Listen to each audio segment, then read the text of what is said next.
If you like this video, hit that subscribe button. I put out new Storybook Brawl videos every single day at 9:30 p.m. EST, and turns out most of you guys aren't subscribed yet, so what are you waiting for? I'm a pretty small channel, so I do also pay a lot of attention to comments and likes, so let me know what type of content you guys want to see. Enjoy the video. What is up, everybody? I'm NoLucksGiven, and today we are going to be continuing our look at week 2 for the Brave Princess division in the Questing League. And this video is going to be looking at game 4. Our previous video looked at games 1 through 3, and things have not been going so hot in the Brave Princess League, but this is the game where we finally turn things around. And this is almost a perfect game. We never lose a battle for the longest time and really just demolish the lobby and wind up assembling like the perfect Dwarves comp. So let's go ahead and take a look at that game now. A few bookkeeping notes as well. I will say that I am down here in the bottom corner because I am going to be using the tracker now. So that will be a change that you'll see in future videos and streams. I'm going to lock this shop, and I am just going to go ahead and grab the Tiny here. There was really strong consideration for the Fanny because she'll make much better use of the Sharon buff, where Tiny won't really care about the 2 extra attack or the 1 extra health. So thought about taking the Fanny, but I just wanted to win the fight and could have won it with the Fanny regardless. I lock for Forbidden Fruit because on turn 2, taking Fanny plus Tiny seems like it will give us a pretty powerful start. So we are definitely off to the races here with Sharon, and one of the things that I like about Sharon is that we don't really have to do any upkeep on the hero power. The hero power is just going to work for us. We don't really have to work for it. So I do think that Sharon can be pretty good. I think it can be a good hero. I think it's underrated. I thought it was already pretty good last patch, and it's one of the few champions that did not receive a nerf. 2 other note-keeping things I guess I wanted to say is this video will also feature some live commentary because I was live streaming at the time that I played it. So when I want to throw in some live commentary, that's why I'm going to have my headphones in to listen in and see if I say anything of note. Maybe I'll just wind up repeating everything that the live commentary says and not have to worry about it, but it could also be kind of interesting to hear my kind of thoughts in the moment. I do really like Happy Little Tree as far as a unit that goes along well with Sharon is concerned, but I do also have a really strong Dwarf start. But I'm thinking maybe I want to move the Dwarves over and put in the Happy Little Tree. Maybe I just want to throw in the Baby Root. Like, if I'm going to play the Happy Little Tree, do I want to have it in position 1, or do I want to have it right here where it is? And I'm just going to hedge a little bit. I'm going to put it in position 3 and see what we can do with these Dwarves, because there's a chance these Dwarves aren't even dying from their combats here, right? And the Happy Little Tree is just going to get the boost anyway. So that's kind of what I figured might just happen anyways there, and we're doing great. We're crushing lobbies. We took a Forbidden Fruit, but we've not lost a battle otherwise, and now we're going to grab a tier 2 treasure pretty early on.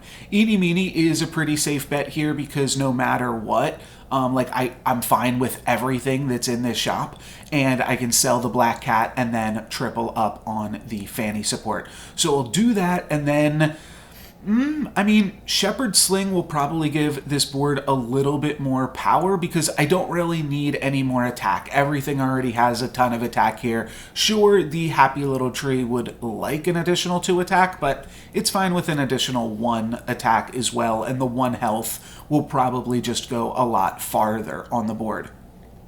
The other part of bookkeeping that I wanted to bring up is that I will be live streaming my games this Sunday as well. So if you're watching this on, I believe this video goes live on Friday night.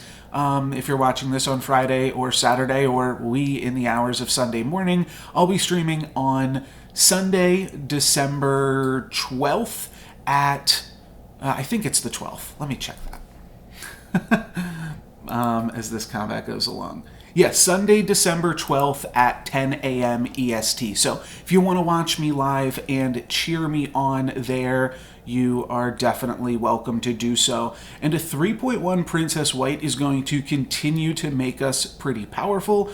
And then I'm going to take another Forbidden Fruit before I roll, I believe.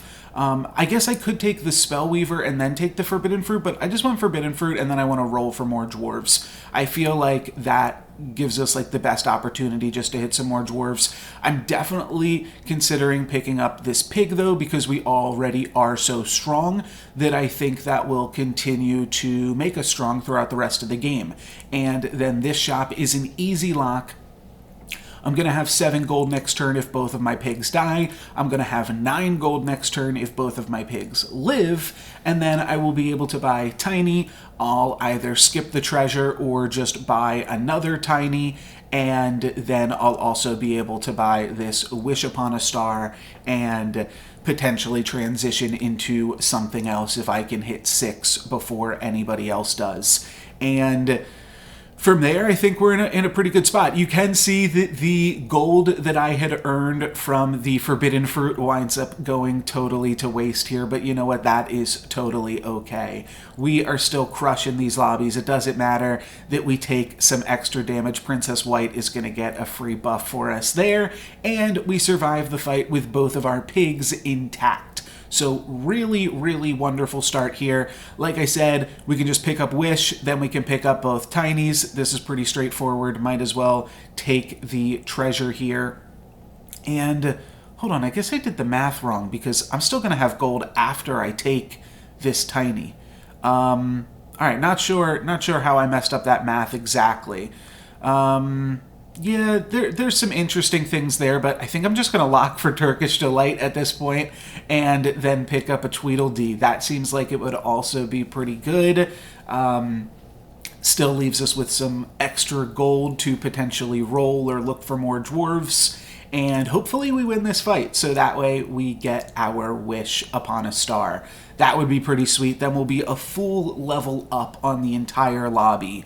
And again, if you watched the coverage this past Sunday, you will know that at one point somebody played against me. I forget who coverage was on at this point, but then the commentators noticed that, like, wait, did you guys realize that that Dwarf player was a full level ahead of everybody here?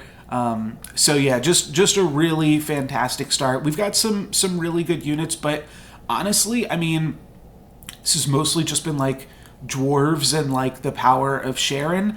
Not really too much else that we're actively doing right now here. So pretty sweet. We're going to get the Sharon buff onto Tiny now, and then Princess White is going to clean up a little bit more stuff. And you can just see how much that 1 health is really mattering on both this Tiny and this Princess White. I mean, we didn't need either of those units to win the fight, but they dealt 4 more damage to our opponent, so that's sweet. We'll pick up the Turkish Delight, and then we can buy some more Dwarves.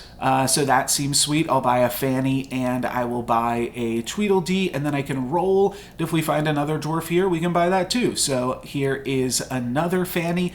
Not sure if this Fanny's gonna get in there. It's smaller than the pig. It's a 4/4 if you count the fact that it's gonna be buffing 1 Dwarf. So probably not worth it to put it in over our prized pig in the back. The prize pigs do help in terms of allowing us to potentially find and purchase some more Dwarves. So those are actually doing some things. Here is where I have to imagine we run into the commentary booth, because now I am a full level up.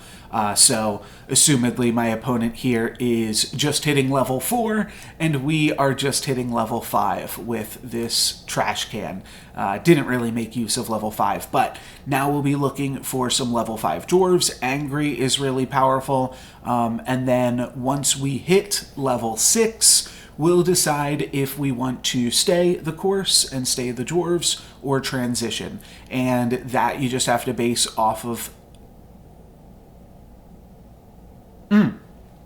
bringing up in the commentary right now that I generally really like Dwarves on Sharon. I'm curious if I'm going to be able to hold it together and actually keep these headphones in, because I do think that I had some interesting commentary at the time, but it's just going to be difficult to listen in. I probably should have done something different as far as editing this. Maybe we'll change it up for the video tomorrow, but tomorrow's video is going to be the same thing. It's going to be game 5 of day 2. Here's a pretty easy pickup for the turn. We're just going to pick up Lucky and Fanny. There is also the crafty here. I'm just trying to think if I want 2 3s, or I think I want a 4, and then... Yeah, let's go like this. Let's get the 4 first, try to get the Dwarven Forge.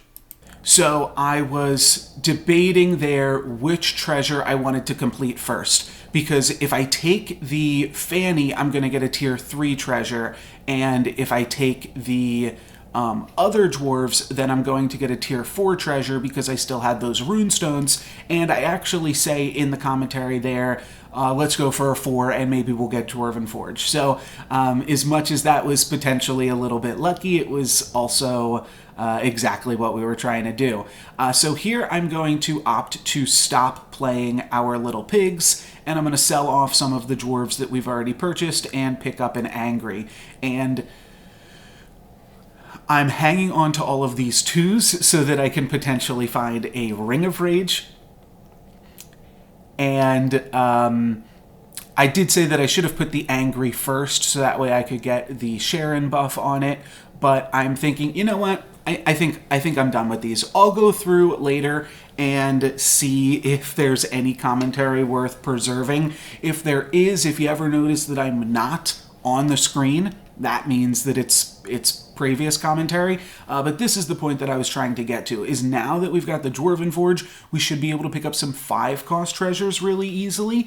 And Hand of Midas is a really good treasure to be able to pick up here on 5.2, because now I'm basically going to go into level 6, and I'm probably looking for one of 2 things. If I can find a Lordy, I'll pick it up and we'll stay dwarves. On the other hand, if I can find a good boy and Hand of Midas it immediately while the rest of the lobby is still level 5, then I will probably look to pivot and just start to pick up some good units and some other good boys. You are still allowed to pick up Tweedledee while you have a Hand of Midas, because it will combine if you already have it. And same thing here with this crafty, potentially looking for Ring of Meteors, and we are able to find it there. So yeah, that's just a little thing with Hand of Midas. If you are picking up units that can complete some treasures, you are allowed to pick those up. And you'll notice, just kind of thinking while I'm looking at this Forbidden Fruit here, oh wow, Falling Stars as our spell for the turn is pretty sweet too. We're at 36, but we have not lost a combat yet. We've cast 2 Forbidden Fruits, and that has been all of the damage that we have taken. So this so far is a perfect game, and we will see how long it can continue to be a perfect game. But I was getting a little excited at this point, because I've actually never had a perfect game in Storybook Brawl. I've come real close, and you might have seen some near misses on some perfect games in some of my previous videos, but I have never gotten a perfect game yet. And how crazy would it be to get my first perfect game in a tournament?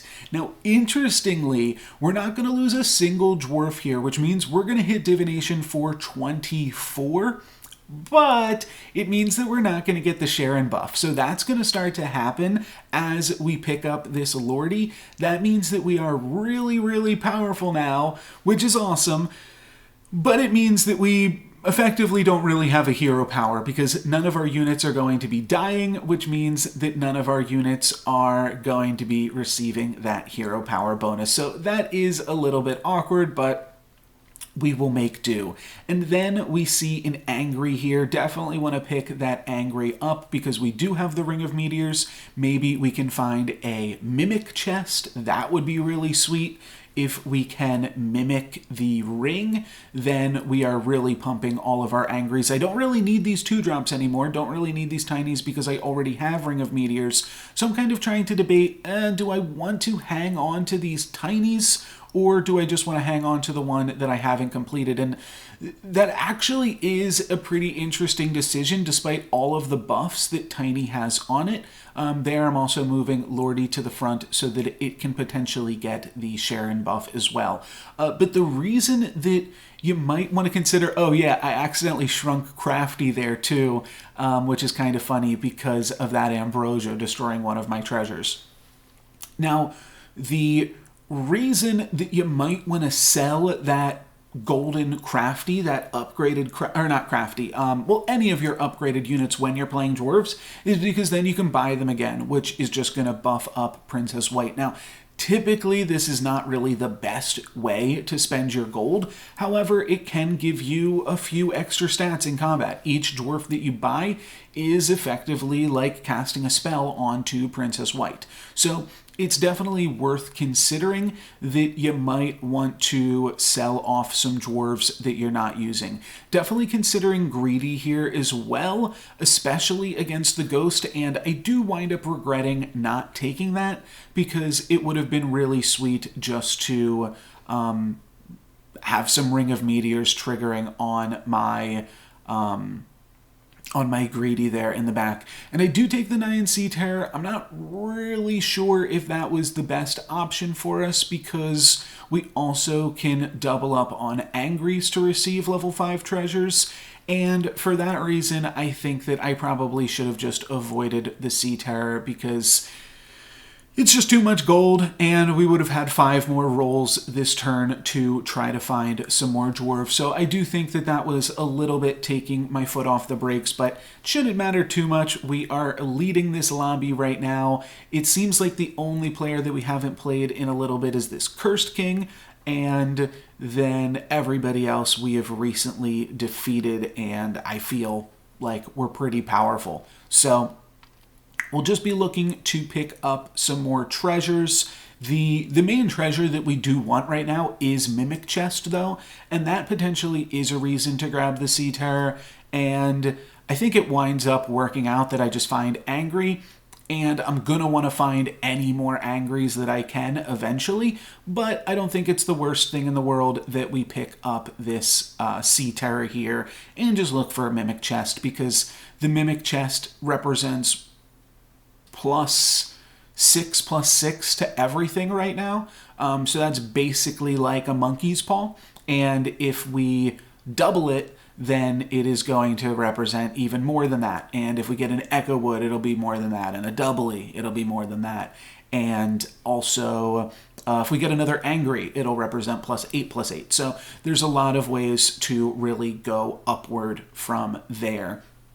Now we're playing up against the Cursed King. Haven't faced them in a wee bit, but like I said, I do think that we are still pretty powerful. Drink Me Potion could find a Falling Stars, could also just find a Merlin's Test, which I don't hate, just to give additional stats to the Angry, but I think I'm going to keep on rolling because I've got like 3 more rolls here to potentially find an Angry or a Sea Terror. No, I am going to go for the Merlin's Test. Okay, that makes sense too. Doubly in that shop, potentially should have picked up the doubly. It winds up being a lot better than this Crafty. I think I might have just missed it, and I might have just been looking for Angries and Lordies, and Echo Woods also is a huge one. We really want to find some Echo Woods because those start to scale just crazy out of proportion, and that will be a huge power spike for us. So those are the primary things that we're looking for here. Lordies, Angries, Echo Wood, and potentially a doubly, though a doubly is not as necessary. Just because,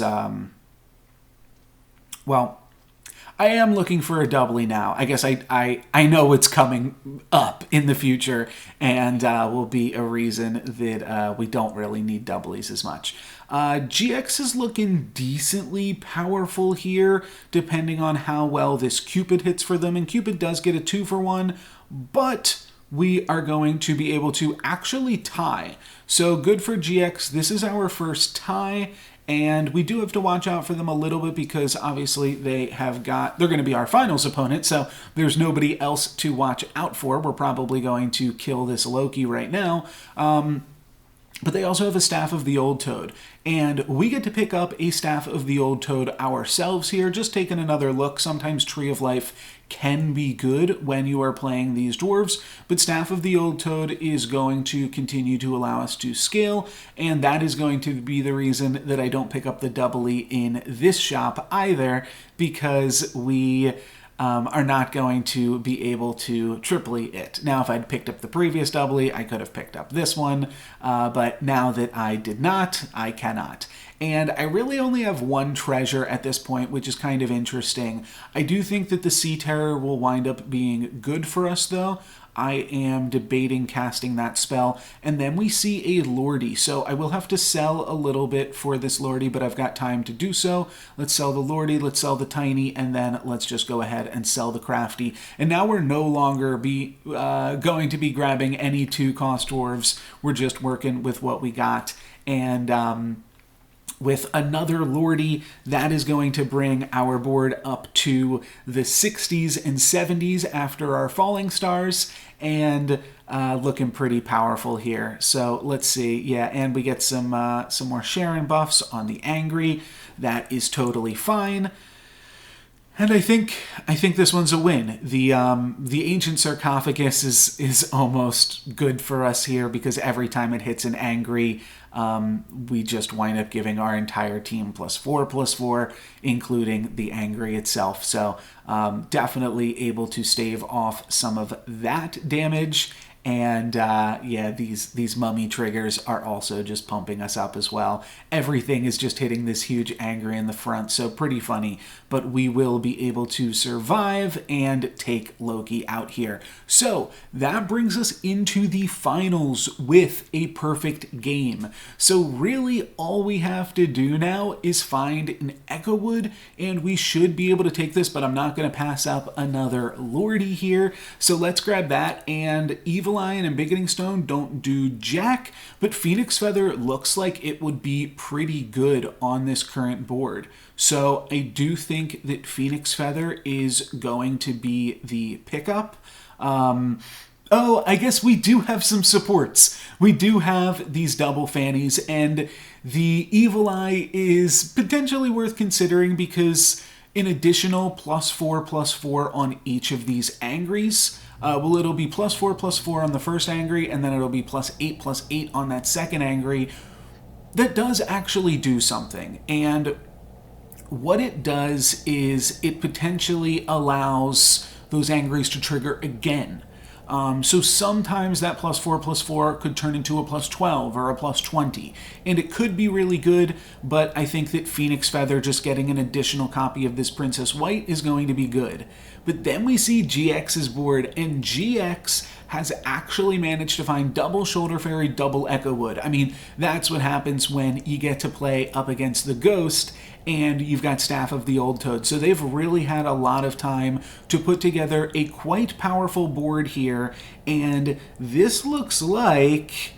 oh, it's going to be a win. Okay, this was really close, though. If the Cupid got to attack a second time, that would have spelled the end for us. They're going to gain 3 life because of the... oh, what's the name of that card now? I'm totally forgetting. Okay, this is really funny, though. We Mix-a-Wazzle our 3-drop because if it hits a Lordy, that is huge. And then we wind up...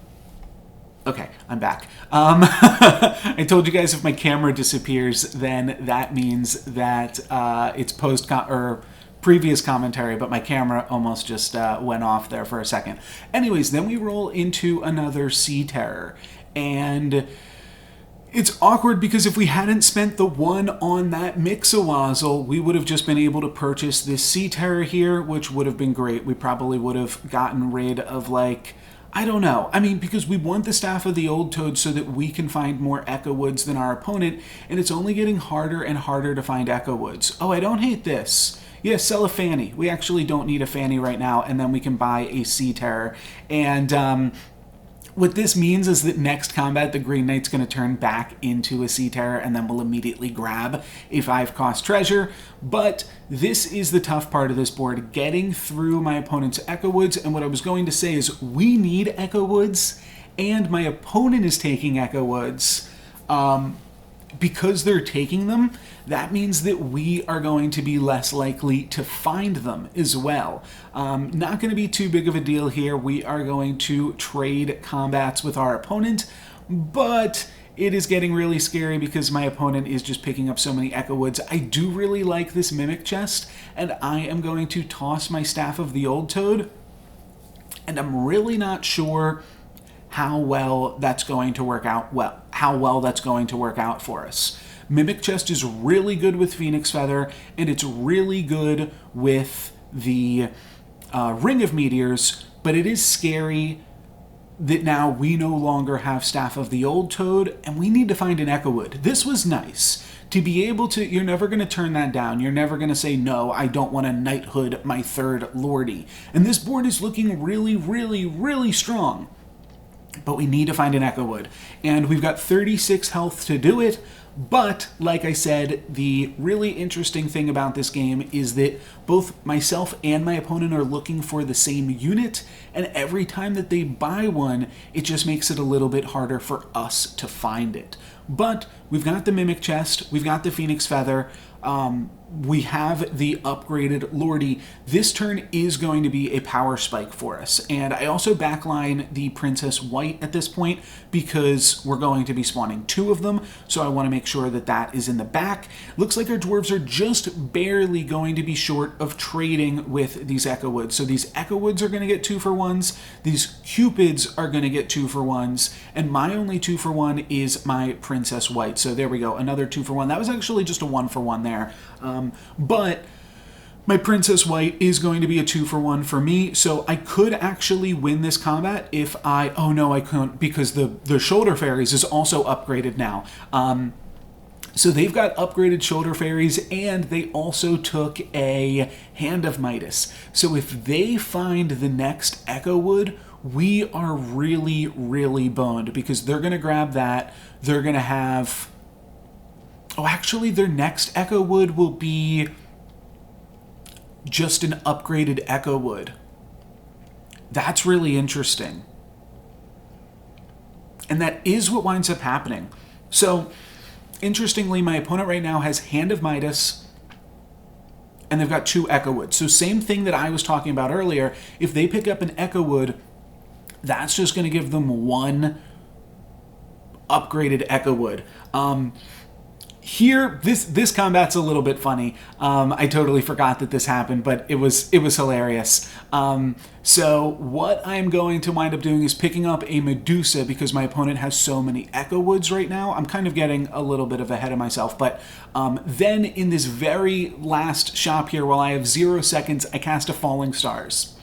Problem is, Falling Stars plus Ring of Meteors plus Mimic, that's going to kill my Medusa.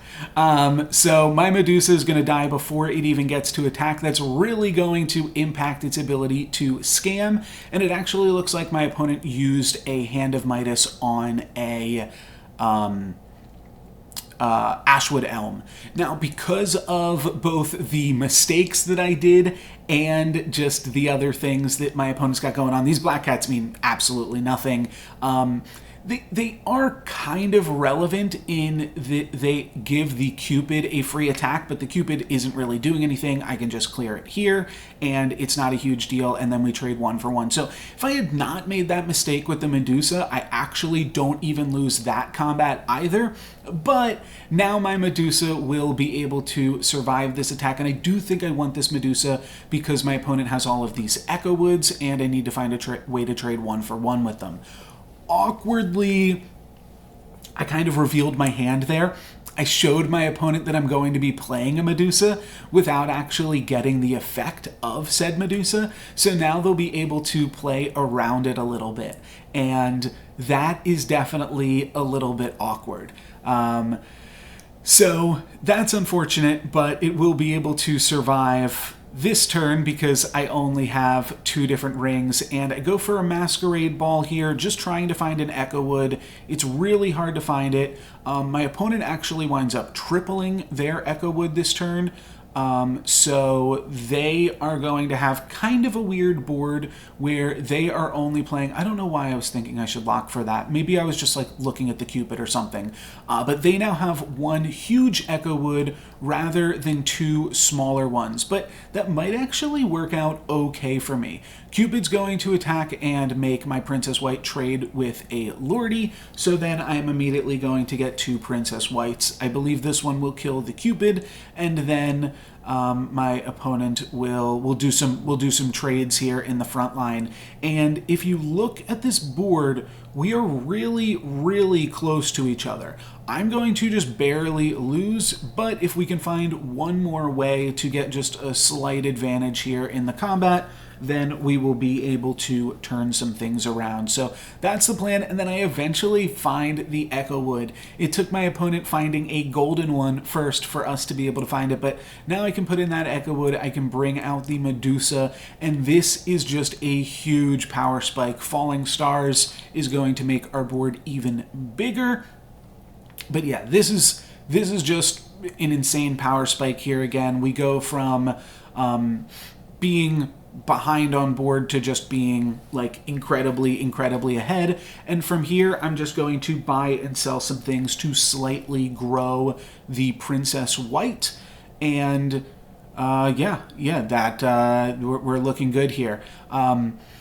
Still forgetting the name. The only consideration is to like frontline or backline it, but when my opponent has Cupid, I think I do just want to go for some frontline action, and I'll throw the Angries in the front here as well on the chance that they are able to survive, but seems unlikely. What is the name of that 2-cost treasure that gives you 3 life? I can't remember it. I'm going to remember it as soon as I'm done finishing this video. It's not called Survival Cache.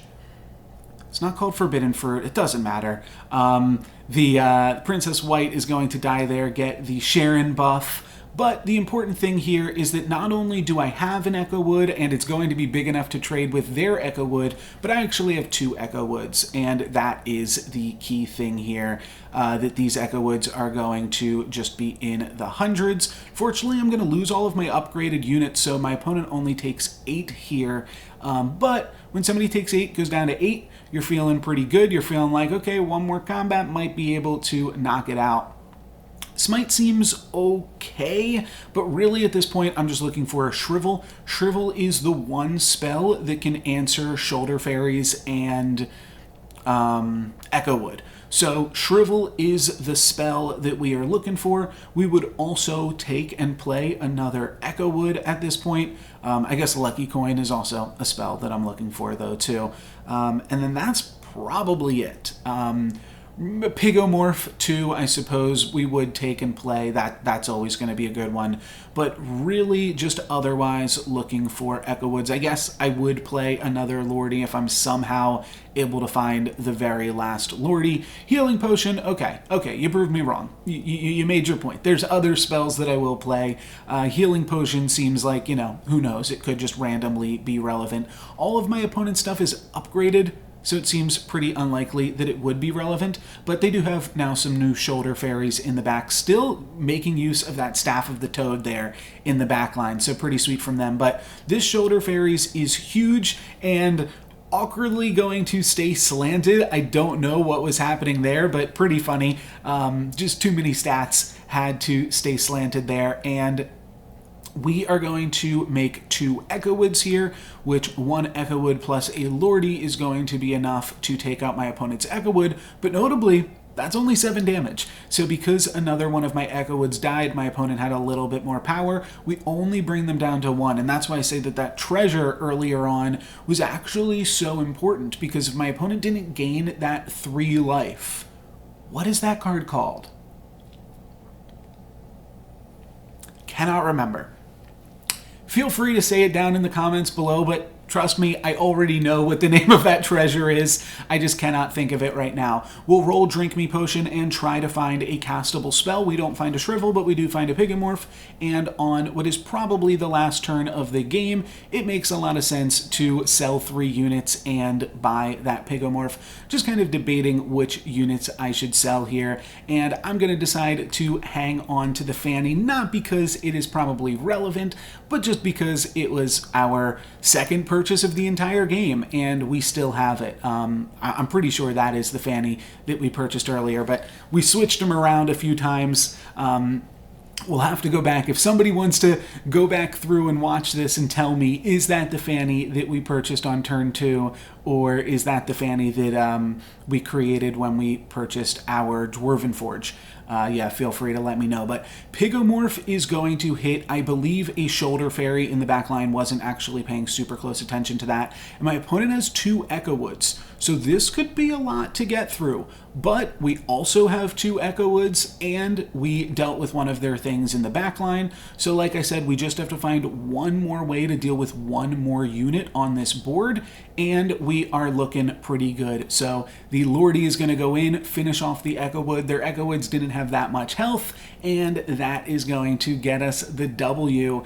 And this was a really, really sweet game. 3 upgraded Lordies and some really good Dwarven treasures. My opponent did give us a run for our money by taking all of the Echo Woods, but we were able to find 1 Echo Wood at least and make something work with that. So that's going to be it for today's video, guys. Thank you very much for watching. If you want to see more coverage of the Brave Princess Division for the Questing League, make sure to hit that subscribe button. You can also follow me on twitch.tv/NoLucksGiven. And like I said, this Sunday, December the 12th, we are going to be playing the 3rd week of the competition at 10 a.m. EST. New Storybook Brawl videos every day at 9:30 p.m. EST. Thank you guys very much for watching. I'm NoLucksGiven. Peace. I'm hanging on to all the 2s so that way I could potentially find a Ring of Rage as well. Didn't even get my Sharon buff. Yeah, this is nutty. We can hand and pivot. I don't know if we should pivot.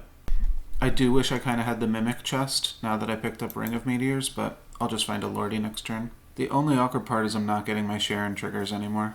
Holy dwarfies. Holy dwarves game, yo. This is insane. I mean, I'm not getting any of the Echo Woods. My opponent has every Echo Wood. Did I get that? Did I get that spell or not? Nice, I did. Which means I kill my Medusa.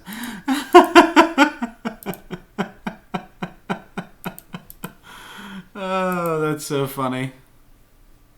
Nice to finally get a win, though. That was sweet.